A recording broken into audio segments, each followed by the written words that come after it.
Berikutnya ada available materials. Available materials ini berarti adalah materinya ada apa tidak, tersedia apa enggak. Misalkan kita mau mencari sumber tentang itu, ada apa enggak. Jangan sampai kita ngambil topik ternyata teorinya enggak ada, supporting informationnya enggak ada, ya susah nanti apa yang akan disampaikan untuk speechnya.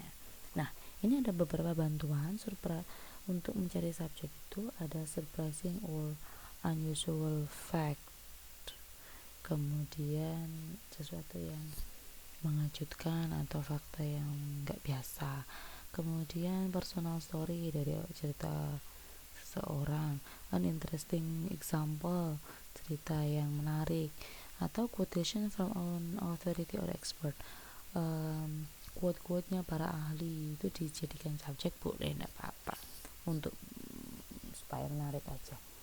Kemudian impressive or significant statistik, diambil dari data statistik yang impresif. Misalkan ternyata corona turun drastis 70% di daerah ini. Nah, masa sih itu yang bisa menjadi subjek di topik kita. Oke, berikutnya materials. Untuk mendapatkan materi itu dengan cara apa? Observe and think, mengamati dulu, memikirkan. You can talk with others, bisa melakukan diskusi with other people. Maybe you get some ideas from another people. Then don't forget to read widely. If you don't read widely, so what for the information? So what kind of information will you give if you don't read any kind of information? Source-nya nggak ada kalau kita nggak membaca.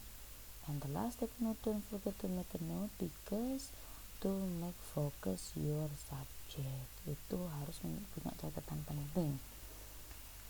Berikutnya, analyze the audience. Kita analisa audiens kita. Analisa di audiens kita bagaimana? Ini beberapa cara. Analisa di audiens itu tidak harus semuanya, tapi ini adalah cara untuk membantu. Analyze the culture level, kita tahu level culture-nya audiens kita seperti apa supaya nggak salah ngomong. Audience interest, kesenangan dari audiens kita apa. Audiens kita itu from children, so we have to make the language kind of children's interest. General level of English, because what we want to deliver is about English. It means in foreign language, di bahasa asing, so we have to know the audience level of English. Kita tahu tingkat kemampuan bahasa Inggrisnya seperti apa. Kemudian pastikan audience knowing about the subject.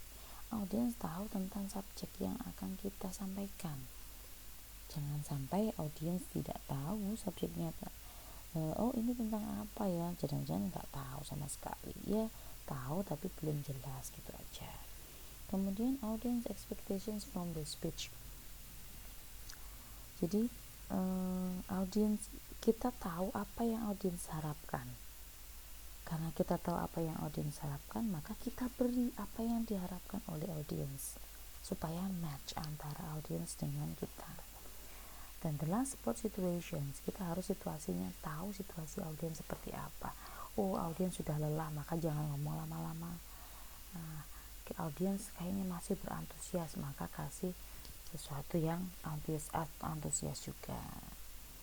Okay, I think that's all about the beginning explanations related public speaking. If you have any questions, you can ask via Wapri, or if you want to have additions, it's okay, never mind. Thank you very much for listening and for understanding. Okay, I close this explanation. Assalamualaikum warahmatullahi wabarakatuh.